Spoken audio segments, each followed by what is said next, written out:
Mobile silent केले ते सगळ्यांनी.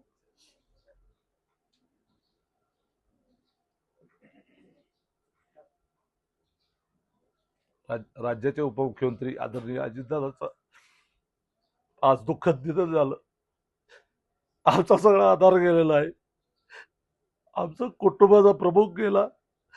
राष्ट्रवादी परिवाराचा प्रमुख गेला. अचानक असा इतका महाराष्ट्रामध्ये जीव तोड काम करणारा नेता, पहाटे 4 वाजता उठून सगळ्या समाजाकरता दिवस रात्र काम करणारा नेता अशा पद्धतीनं जाईल असं स्वप्नात सुद्धा वाटलं नव्हतं. हे घडलं. आज आज सगळ्या नुसता तो अजितदादाचा परिवार नव्हता, महाराष्ट्र त्याच्याकडे बघत होता. उद्याचा मुख्यमंत्री महाराष्ट्राचा म्हणून स्वप्न बघत होतो.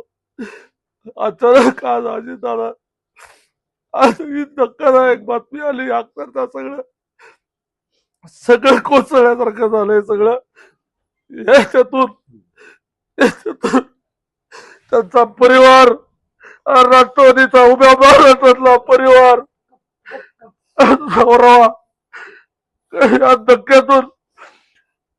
या धक्क्यातून सगळ्या कार्यकर्त्यांनी, महाराष्ट्रातील अजितदादावर प्रेम करणाऱ्या सगळ्यांनी सावरलं पाहिजे.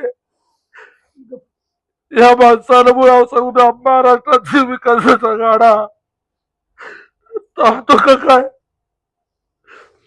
अजितदादा, तुम्ही असं अचानक कसं काय केलं? एवढं पहाटे उठून तुम्ही सकाळी एवढं कशासाठी? याची एक्झिट होईल.